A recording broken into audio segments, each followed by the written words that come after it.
Hindi channel में आप सभी का स्वागत है। तो दोस्तों, जैसे कि आप सभी जानते हैं कि आजकल आपकी यूपीएचएससी की तैयारी चल रही है, तो ऐसे में आप सभी को मैं इसकी अलग अलग चीज़ों की चर्चाएं जो है कर रही हूं। तो आज जो हम व्याख्या करने वाले हैं वो है कबीर वाणी पीयूष में आपको दिया गया है पर्चा को अंग। तो कबीरदास जी के द्वारा लिखा गया ये पर्चा को अंग, आज हम ये पढ़ेंगे, उनकी इन पदों को पढ़ेंगे। तो पर्चा से यहाँ क्या तात्पर्य है? तो पर्चा से यहाँ तात्पर्य है परिचय से। तो ये चीज़ ध्यान में रखिएगा, यहाँ पर्चा से तात्पर्य जो है वो है परिचय, कि व्यक्तित्व का जब परिचय होता है तो इसके विषय में कबीर जी के इस पे क्या विचार हैं।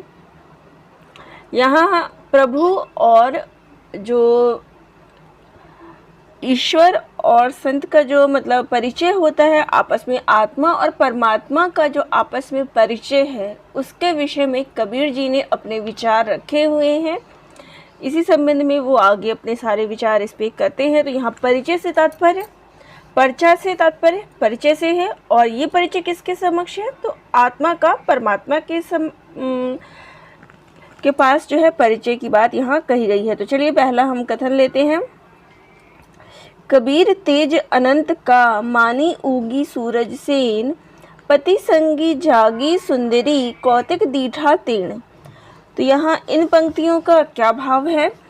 तो कबीर जी कहते हैं कि आत्मा को परमात्मा का परिचय जो है इस प्रकार हुआ कि मानो उसे सूर्य की मानी उगी सूरज सेन, तो किस उगे हुए सूरज की कतार का जो है आभास हो गया हो।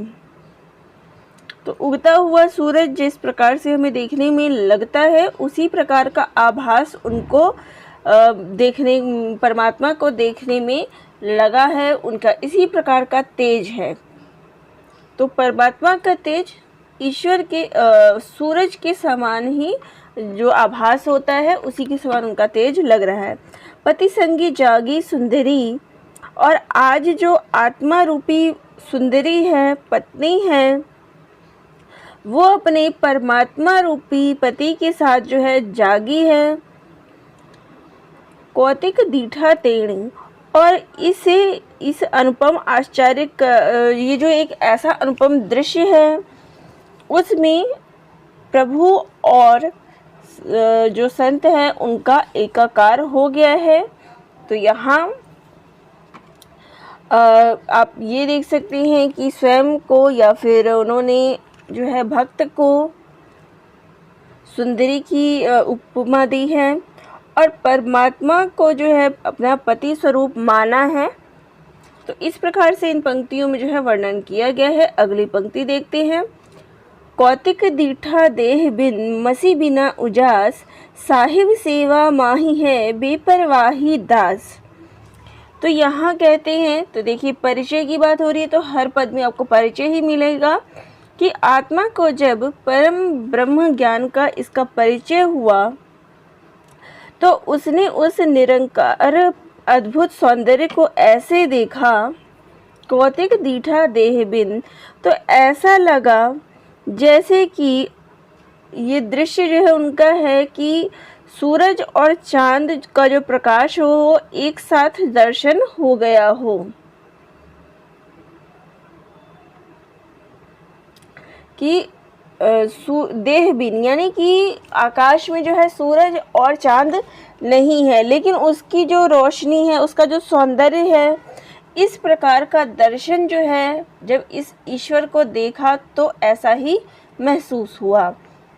इस ईश्वर से जब परिचय हुआ तो इसी प्रकार का दृश्य देखने को आया, जब कि वास्तविकता में तो सूरज और चांद नहीं है, लेकिन अगर दोनों का प्रकाश आपस में मिल जाए तो जिस प्रकार की रोशनी देखने को मिलेगी, उसी प्रकार का आभास उनको हुआ। साहिब सेवा माही है बेपरवाही दास, और जब आत्मा और परमात्मा आपस में मिल जाते हैं तो भक्त भी बेपरवाह होकर केवल मुक्ति की प्राप्ति की बात जो है करता है और सब चीज़ों से मुक्त हो जाता है। अगला कथन है, पार ब्रह्म के जैसा के तेज का कैसा है उन्मान, कहिबे को शोभा नहीं देखिया ही परवान। तो यहाँ कहते हैं कि जब परम ब्रह्म से परिचय हो गया तो आत्मा को जो है एक ऐसे सौंदर्य की अनुभूति हुई है। कैसा है अनुमान, तो ये तेज इस प्रकार का है, इसके जब देख लिया तो ये तेज इस प्रकार का है जिसका अनुमान जो है नहीं लगाया जा सकता। कहिबे को शोभा नहीं देखिया ही परमवान, कि उसकी शोभा का तो उस प्रकाश का तो प्रत्यक्ष दर्शन ही सबसे बड़ा प्रमाण है। किसी और प्रमाण की उसको आवश्यकता नहीं, जो सामने देख लिया, प्रत्यक्ष देख लिया, वही इसका प्रमाण है, इस सत्य का, इस प्रकाश का। अगला है अगम अगोचर गमी नहीं, तहाँ जगमगे ज्योत, जहाँ कबीरा बंदगी, तहाँ पाप पुण्य नहीं छोत।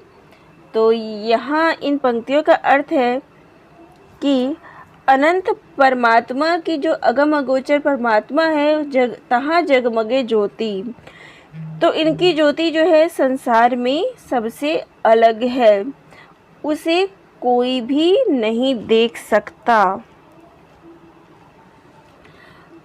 तो अगम अगोचर गमी अच्छी नहीं, तो इस संसार में इस परमात्मा की ज्योति ऐसी है जिसे कोई भी नहीं देख सकता। वो बिल्कुल ही इस संसार से परे है, इस संसार से हटकर है।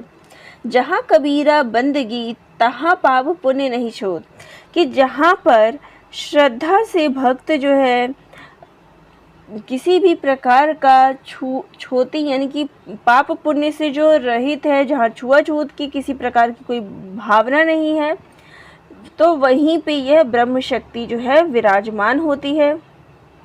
और जिसका इस पर श्रद्धा होता है, जहाँ कबीरा बंदगी, तो जिस पर इसकी श्रद्धा होती है उसे ये परमात्मा ज़रूर मिलता है, पाप पुण्य, जो इस पाप पुण्य छुआछूत की भावना से हटके है। अगला है हदे छाड़ी बेहदी गया, हुआ निरंतर बास, कवल जो फूलिया फूल बिन, को निरसे निज दास। तो यहाँ कहते हैं कि जिसने हदे छाड़ी बेहदी गया, कि जिसने सारे सांसारिक हदों को जो है त्याग कर जब इस निराकार ब्रह्म की हद में प्रवेश कर लिया, हुआ निरंतर बास, तो यहाँ का जो नज़ारा था बहुत ही अद्भुत था। तो संसार की जो भी हद है उनको त्याग के जब परमात्मा की हद में प्रवेश कर गए, यानी कि संसार की जो मोह माया का बंधन है उसको छोड़ के जब इस परम पिता में वास कर गए, तो ये जो नज़ारा है वो बहुत ही अद्भुत एक दृश्य है। वहाँ पर मृणाल के कमल जो है फूलिया फूल बिन, तो वहाँ पे कमल का फूल भी बिना खिला हुआ जो है वो विकसित हुआ देखता है। और जीवात्मा को आत्मा का परिचय होते ही संसार में उसे को निरसे निदास, उसे कोई भी नहीं देख सकता। जिस प्रकार कमल जो है बिना कीचड़ के ही फूल खिल गया, उसी प्रकार से परमात्मा जब मिल जाते हैं, इस आत्मा से मिलन हो जाता है, तो इसको कोई अन्य व्यक्ति इस दृश्य को नहीं देख सकता, केवल वही देख सकता है जिसको ये प्राप्त हो। अगला है कबीर मन मधुकर भया, रहिया निरंतर बास, कवल जो फूलिया जलह बिन, को देखे निज दास। तो यहाँ कहते हैं कि कबीर मन मधुकर भया, कि जब आत्मा को इस परम ब्रह्म का परिचय हो गया तो साधक को जो है यह अनुभूति हुई, तो उसको क्या अनुभूति हुई कि यहाँ परमात्मा रूपी कमल जो है, मन मधुकर भया, कि कवल जो, तो मन जो है ये मधु के समान जो है मीठा हो गया है और इसमें निरंतर जो है इस परमात्मा का वास हो गया है। कवल जो फूलिया जला बिन, जैसे कि ये कमल जो है वो माया जो है, कमल रूपी माया जो है, परमात्मा रूपी कंवल माया जल के बिना ही विकसित हो रहा है, और इस प्रकार साधक जो है वो मन रूपी भ्रमर उस कमल रूपी ब्रह्म में लीन हो गया।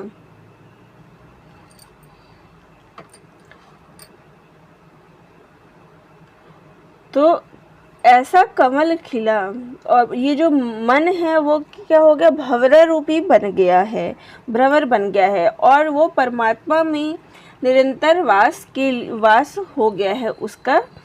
और जो परमात्मा है उसको यहाँ पर कमल के फूल के समान बताया है, और जलह बिन यानी कि माया के बिना इस माया को त्याग कर वो इस ईश्वर में इस प्रकार से समा गया है जैसे कि फूल पर भंवरे समा जाते हैं, उसमें खो जाते हैं।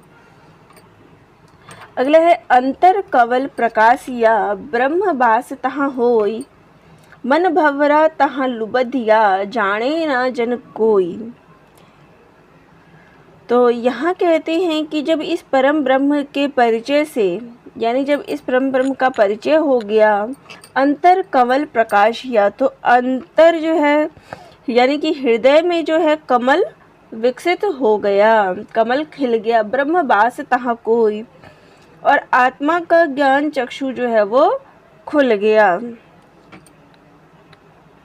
मन भंवरा तहाँ लुबधिया, और आत्मा जो है वो भंवरे के समान उस कमल के फूल का रसपान करने के लिए उसमें लालायित हैं, उसको प्राप्त करने के लिए लालायित हैं। तो इस जाने ना जन कोई, तो इस बात को कोई भी नहीं समझ सकता सिवाय उस विरले के जिसको इस चीज़ की प्राप्ति हुई है। तो ऐसा कमल जो है हृदय में विकसित हो जाता है जब इस ब्रह्म और आत्मा जो है वो भंवरे के समान उस कमल को पाने के लिए व्याकुल हो उठती है, और इस बात को कोई और नहीं समझ सकता, केवल वो विरला ही जान सकता है। अगला है सायर नाही सीप बिन स्वाति बूंद भी नाही, कबीर मोती निपजे सुन्नी सिसर गढ़ माही। कि जिस प्रकार से मोती के लिए जो है सागर ज़रूरी है, सीप के लिए जो है सीप और स्वाति नक्षत्र के लिए बंद की आवश्यकता है, कि वो जो है स्वाति नक्षत्र को ही बंद होता है, सीप में जो है मोती बनता है।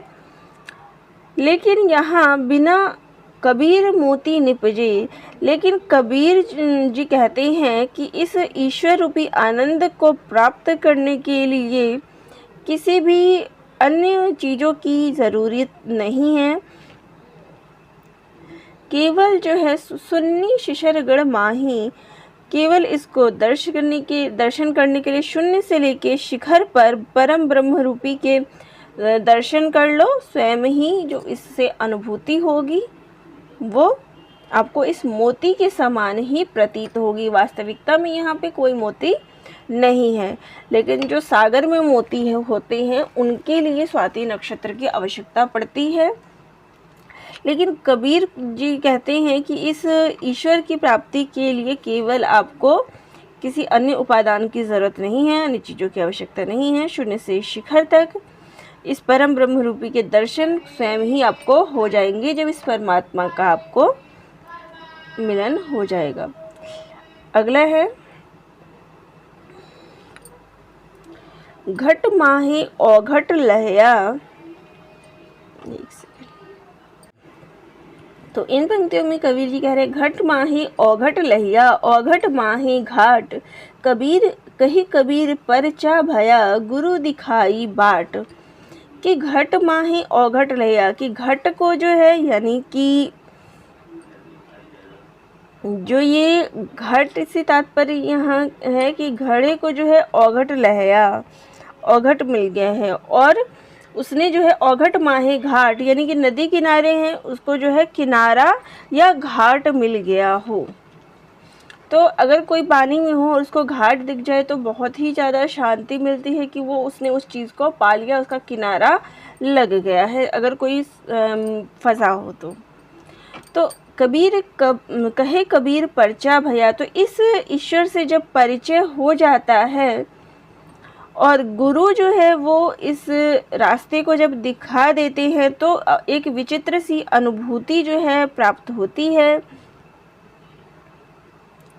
तो उसने गुरु के द्वारा जो है इस घाट को प्राप्त कर लिया है, किनारे को प्राप्त कर लिया है। ये इन पंक्तियों में कहा गया है कि घट माही और घट लिया, कि घट से ही जो है उनको किनारे को प्राप्त कर लिया है, घाट उनको मिल गया है, एक किनारा मिल गया है। और ये किसके द्वारा संभव हुआ है? तो गुरु के द्वारा ही ये संभव हुआ है, इस परमात्मा से मिलन उनका संभव हुआ है। अगला है सूर्य समानो चंद में दहु किया घर एक, मन का चिंता तब भया। तो यहाँ इन पंक्तियों में कहा गया है सूर्य समानो चंद में दहु किया घर एक, मन का चिंता तब भया कछु पुरवला लेख।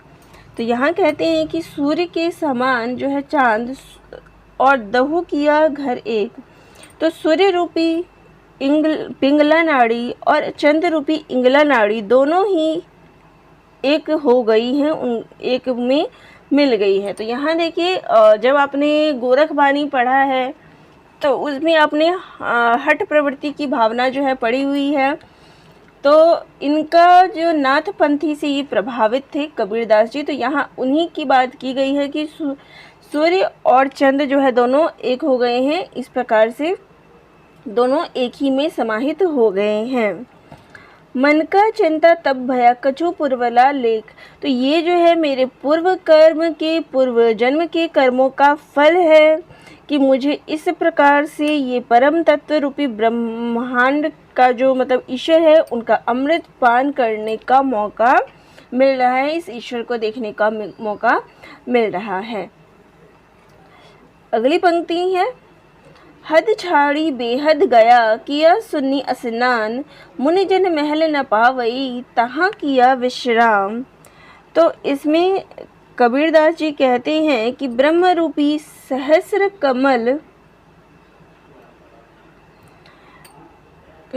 कमल में अमृत प्राप्त जो मुनियों को भी दुर्लभ है, तो ये हर किसी को नहीं मिलता है। चाहे जो है ये कितना जो ये साधु संत होते हैं, कितनी सारी चीज़ें छोड़ के इस दुर्लभ रास्तों पे चलते हैं, उनको फिर भी इस परमात्मा की प्राप्ति नहीं होती है। लेकिन जब अपना सब कुछ छोड़ के, अपनी सांसारिक जितनी भी चीज़ें हैं उन सभी को छोड़ के जब आप इसको प्राप्त कर लेते हैं तो ही एक सहजता जो है प्राप्त हो जाती है, जब इसमें आप स्वयं को सौंप देते हैं।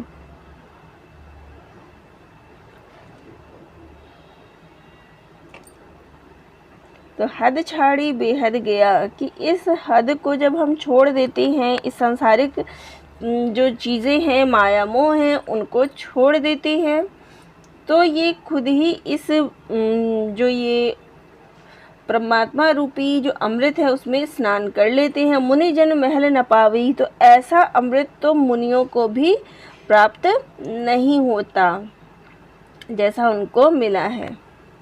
अगला है देखो कर्म कबीर का कछु पूरब जन्म का लेख, जाका महल न मुनि लहे सो दोसत किया अलेख। कि कबीर जी ने जरूर पूर्व जन्म में कोई ऐसे कर्म और पुण्य का फल जो है उनको आज मिला हुआ है, ऐसा जो है उनका कर्म रहा होगा पिछले जन्म में, जो उनको इस जन्म में ये फल मिला है। शून्य का महल, तो इस शून्य का महल को त्याग कर बड़े बड़े त्याग मुनि भी वो स्थान प्राप्त नहीं कर पाते हैं। चाहे कितने भी बड़े बड़े ऋषि मुनि हो, वो इतना सब ब्रह्म को प्राप्ति के लिए त्याग देती हैं, लेकिन इस निराकार ब्रह्म से कबीर ने तो दोस्ती ही कर ली है। तो ये उसके पूर्व जन्मों का कर्म है। अगला है पिंजर प्रेम प्रकाशिया जाग्या जोग अनंत संसा खूटा सुख भया मिलिया प्यारा कंत। कि हृदय में अगर परम ब्रह्म से परिचय से जो अनंत प्रेम जो है उनके अंदर प्रकाशित, तो पिंजर प्रेम प्रकाशिया, तो उनके मन में हृदय में जो है एक इस प्रकार के प्रेम का प्रकाशमान हुआ है। जाग्या जोग अनंत, और इस प्रकार से जो है सारी ही चीज़ें जो है पूरे ब्रह्म में ये चीज़ फैल गई है। संसा खूटा सुख भया, और उनकी जो सारी शंकाएं थी इस संसार के प्रति वो अब समाप्त हो गई है। क्योंकि मिलिया प्यारा कंत, क्योंकि आत्मा को जो है इस परम परमात्मा रूपी ब्रह्म की प्राप्ति हो गई है। और यहाँ रूपक अलंकार जो है प्रयुक्त हुआ है। तो जैसे ही उनको इस ईश्वर का ज्ञान प्राप्त हुआ, इससे उनका परिचय हुआ, तो उनके अंदर एक अनंत प्रकाशित जो है अनंत प्रेम जो है जागृत हो गया है। उनके अंदर की सारी शंकाएं जो हैं वो समाप्त हो गई है और आत्मा रूपी परमात्मा से उनका इस आत्मा का मिलन हो गया है। अगला है प्यंजर प्रेम प्रकाशिया अंतरी भया उजास मुख कस्तूरी मह मही बाणी फूटी बास। तो यहाँ कहते हैं कि अंतर हृदय में प्रेम के का जो है सर्वत्र अंतरी भया उजास, तो प्रेम के अंदर में क्या हो गया, उजाला हो गया है। प्यंजर प्रेम प्रकाशिया, प्रेम जो है वो अंदर प्रकाशमान हो गया है, जिससे ज्ञान का उजाला उनके अंदर फैल गया है। मुख मस्त कस्तूरी महमही, और मुंह जो है वो खुशबू से भर उठा है, और जो वो वचन बोल रहे हैं उनसे खुशबू आ रही है, सुगंध फूट पड़ी है। अगला है मन लागा उन मन सो गगन पहुँचा जाई देखिया चंद बिहूणा चांदीना तहाँ अलख निरंजन राई। तो यहाँ कहते हैं कि साधक का मन जब इस विरक्त में लग गया, मन लागा उन मन सो, तो इस उन्मन के साथ यानी कि इस विरक्ति में जब मन लग गया है तो अनंत गगन पहुँचा जाए, तो इस अनंत गगन में जो है मन पहुँच गया है। देखिया चंद बिहूणा, और उसने जो है इस निराकार को प्राप्त कर लिया है, उससे इसका साक्षात्कार हो गया है। और उसकी ज्योति, उस निराकार की ज्योति इस प्रकार से लग रही है कि मानो बिना चंद्रमा के ही चांद की छाया जो है वो सर्वत्र, चांदनी जो है वो सर्वत्र उसकी रोशनी सर्वत्र फैल रही है। यहाँ विभावना अलंकार है। अगला है मन लागा उन्मन सो उन्मन मन ही बिलग लूण बिलगा पाणिया पाणी लूणा विलग। तो यहाँ कहते हैं कि जब मन जो है वो इन उन्मन सो यानी कि इन संसारिक चीज़ों से जब विरक्त हो गया, उन्मन अवस्था को इसने प्राप्त कर लिया, तो यह अवस्था जो है उन्मन मन ही बिलग, तो यह अवस्था जो है मन की और अवस्था से बिल्कुल अलग है। लूण बिलगा पाणिया, तो मन की जो वास्तविक अवस्था है वो संसार में रमने की है, इसमें घुलने की हो जाती है, संसार की चीज़ों के प्रति वो आसक्त हो जाता है। जबकि उन्मना जो है यानी उन्मन से तात्पर्य यहाँ वैराग्य से है, तो उनका मन जो है इस वैराग्य में हो गया है। जिस प्रकार पानी में लूण बिलगा, लूण यानी कि नमक, तो नमक को अगर पानी में मिला दे तो वो एक हो जाते हैं, उसी प्रकार से जो ये है उनकी उन्मन अवस्था में वो उनका मन जो है ब्रह्म से एकाकार हो गया है। जिस प्रकार पानी में नमक मिलने के बाद उसको कोई अलग नहीं कर सकता, उसी प्रकार से उनका मन भी इस ब्रह्म के साथ एकाकार हो गया है। तो यहाँ पे भी यमक अलंकार है। अगला है पाणी ही ते हिम भया हिम हने गया विलाई जो कछु था सोई भया अब कछु कहिया न जाए। तो यहाँ कहते हैं कबीर जी ने आत्मा और परमात्मा के बीच जो है अद्वैतवाद को स्पष्ट करते हुए कहा है कि पानी हीते हिम भया, कि पानी जो है उसी से बर्फ से ही, पानी हीते हिम भया, पानी ही जो है वो बर्फ बनती है। हिम बहने गया विलाय, और वही पानी जो है वापस बर्फ से पानी बनती है और पानी से ही बर्फ बनता है। तो ये जो अगर बर्फ होगा वो वापस ही उस पानी में बदल जाएगा, उसमें विलीन हो जाएगा। तो उसी प्रकार से ये जो जीवात्मा है वो इस परमात्मा का ही अंश होता है, और जब वो जीवात्मा नष्ट हो जाती है तो इसी परमात्मा में विलीन हो जाती है। तो जिस प्रकार से हिम जो है, पत्थर जो है, पानी जो है बर्फ़ बन जाता है, और बर्फ़ जो है वापस वो पानी, उसी पानी में समाहित हो जाता है, उसी प्रकार से ये जीवात्मा भी इसी ईश्वर का ही अंश है और उसी में नष्ट होकर उसी में वो विलीन हो जाती है। अगला है भली भई जू पे पड़िया, भई दशा सब भूल, पाला गली पानी भया, ढुली मिलिया उस कूल। तो यहाँ कहते हैं कि साधक जो है भली भई जू पे पड़िया,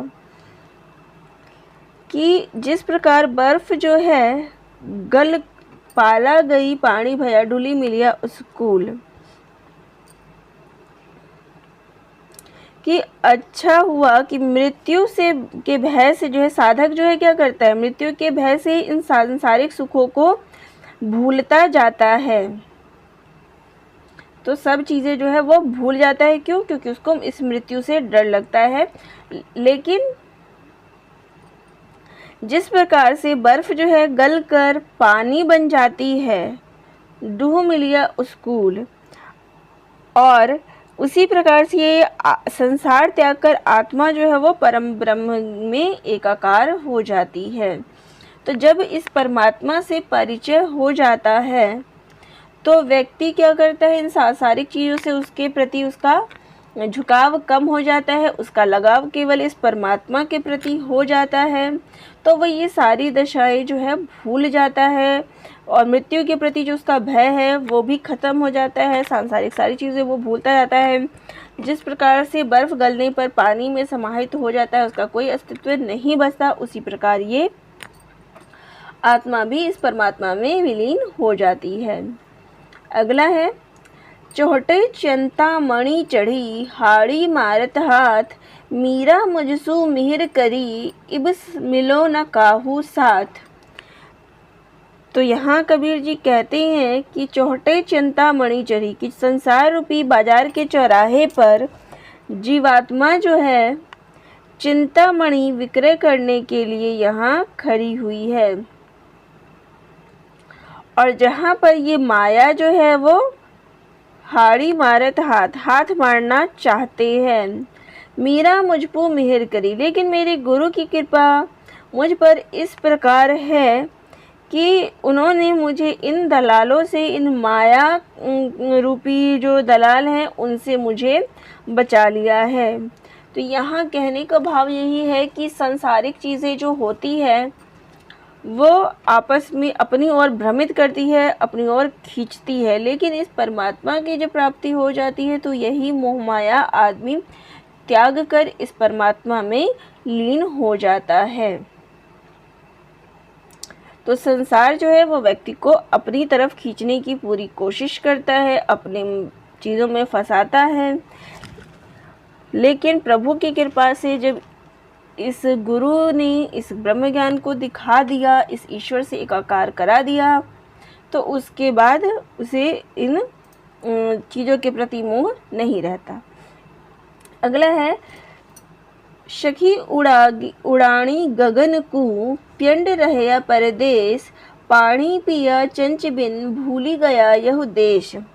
तो यहाँ कबीर जी कहते हैं पंछी जो है, पंछी रूपी आत्मा सांसारिक वासनों की जब इस परिचय से है, तो यहाँ पहली लाइन यहीं से शुरू होगी कि कबीर दास जी का जब परिचय इस परमात्मा से हुआ, तो यहाँ वो कहते हैं कबीर जी का जब परिचय हुआ तो पक्षी रूपी आत्मा इन सांसारिक वासनाओं को छोड़ के पड़िया रहया प्रदेश, यानी कि उस शून्य प्रदेश में पहुंच गई है जहाँ पानी पिया चंच बिन।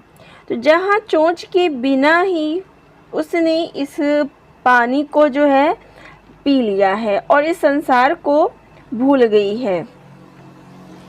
तो जब इस परमात्मा से एकाकार हो जाता है तो बिना कुछ बोले ही, बिना कुछ कहे ही बहुत कुछ मिल जाता है। तो जिस प्रकार से पंछी जो है, तो ये आत्मा जो है वो पंछी के रूप में यहाँ प्रतीक के रूप में प्रयोग किया गया है। आत्मा को पंछी के रूप में यहाँ कहा गया है कि वो अपने ईश्वर से एकाकार होने के लिए पहुँच गई है और उसके चोंच नहीं है, फिर भी वह इस कमल का अमृत पान कर रही है और इस संसार को भूल गई है। तो यहाँ पे पक्षी, गगन और पानी तीनों को प्रतीक के रूप में लिया गया है।